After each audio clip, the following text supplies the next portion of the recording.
Hi everyone, welcome to our YouTube channel black diamond. Mining sector से, coal mining sector से एक बहुत बड़ी न्यूज़ आ रही है। सरकार ने ये डिसाइड किया है कि निजी कोल कंपनियों के लिए ज़मीन अधिग्रहण करेगी। मतलब सरकार अब जो भी प्राइवेट कंपनीज है उसके लिए ज़मीन अधिग्रहण का काम सरकार करेगी। कॉमर्शियल माइनिंग के तहत जितने भी कोल ब्लॉक्स ले रहे हैं, जितने भी प्राइवेट कंपनीज है जो उसका टेंडर भर रहे हैं, ऑक्शन के तहत निजी कोल ब्लॉक को ले रहे हैं, तो जितने भी प्राइवेट कंपनीज हैं उनको अब ज़मीन से रिलेटेड जितना भी मैटर होता है उसमें उलझना नहीं पड़ेगा। केंद्र सरकार और राज्य सरकार ज़मीन का जो भी अधिग्रहण वाला मैटर है वो सुलटाएगी और उनको ज़मीन उपलब्ध कराएगी। इसके लिए केंद्र सरकार कोल बियरिंग एरिया यानी acquisition and development act 1957 CBA act 1957 में संशोधन किया जा रहा है।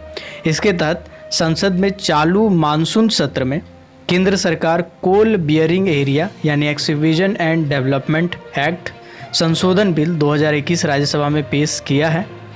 इस बिल में अगर पारित ये हो जाता है तो इसके बाद जितने भी कॉमर्शियल माइनिंग में जितने भी प्राइवेट कंपनीज हैं जो कोल ब्लॉक्स ले रहे हैं, तो उन प्राइवेट कंपनियों को कोयला उत्पादन करने में जो ज़मीन अधिग्रहण की समस्या होती थी, इससे हमेशा के लिए निजात मिल जाएगा। इधर जो ट्रेड यूनियन है जैसे सिट्टू है, सिट्टू ने इनका विरोध किया है। आपको बता दें CBA एक्ट 1957 आखिर है क्या।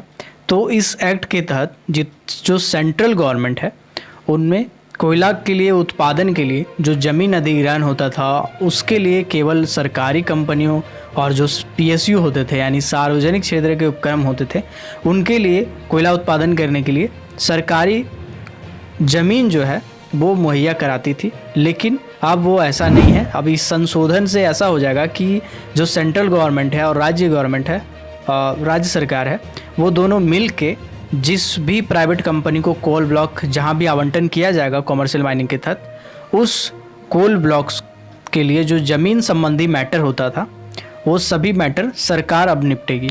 आपको बता दें कि 14 जुलाई को जो प्रकाशित किया गया था पार्लियामेंट बुलेटिन में, उसमें ये संशोधन का जिक्र है। उसमें ये बताया गया है कि ये सुविधा निजी कोयला कंपनियों को भी मिलेगा।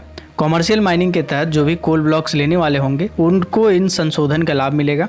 केंद्र सरकार ज़मीन अधिग्रहण करके निजी कंपनियों को ज़मीन उपलब्ध कराएगी। और इसमें भी एक स्पेशल बात यह है कि ज़मीन का लीज ट्रांसफ़र हो जाएगा, क्योंकि पहले ये नहीं होता था। मान के चलिए कि एक कोई कंपनी है, उस कंपनी कोयला कंपनी को अपना कोयला प्रोडक्शन कर रहा है और केंद्र सरकार उसको ज़मीन अधिग्रहण किया हुआ है, तो वो जो कंपनी है वो लीज ट्रांसफ़र किसी दूसरे नाम की कंपनी को आराम से कर सकती है। जबकि CBA एक्ट 1957 की अगर मैं बात करूं तो उसमें लीज ट्रांसफ़र का सुविधा नहीं है। आपको बता दें NCDC पहले हुआ करता था तो सिर्फ वही एक कंपनी रहा करती थी। इसके लिए ये सब सुविधाएं उसी के हिसाब से बनाई गई है। तो 1957 में इस बार संशोधन किया जाएगा 2021 में। तो देखते हैं कितना कारगर सिद्ध होता है। इससे रिलेटेड जो भी कमेंट आप करना चाहते हैं, जो भी सजेशन देना चाहते हैं, तो उससे रिलेटेड कमेंट आप कमेंट सेक्शन में कह सकते हैं कमेंट करके। और कोई स्पेशल टॉपिक पे अगर आप वीडियो चाहते हैं तो कमेंट करके ज़रूर बताइएगा। तो मिलते हैं अगली वीडियो में, तब तक के लिए keep watching, keep supporting, till then जय हिंद। अगर आपने अभी तक हमारे फेसबुक पेज को लाइक नहीं किया है, फॉलो नहीं किया है, तो लिंक डिस्क्रिप्शन में है। फेसबुक पेज को लाइक कर ले, फॉलो कर ले। और टेलीग्राम ग्रुप को अगर आप चाहें तो ज्वाइन कर सकते हैं। साथ ही साथ ट्विटर पे भी चाहे तो फॉलो कर सकते हैं। हैंडल आ रहा होगा स्क्रीन पे। और ऐसे ही कोल माइनिंग, मेटल माइनिंग और पावर सेक्टर से रिलेटेड हर छोटी बड़ी खबरों से अपडेट रहने के लिए, हर वैकेंसी से अपडेट रहने के लिए हमारे चैनल ब्लैक डायमंड को सब्सक्राइब करके बेल आइकन को प्रेस कर दीजिएगा, ताकि जब भी मैं वीडियो डालूँ नोटिफिकेशन सबसे पहले आप तक पहुँचे। Keep watching, keep supporting, till then जय हिंद।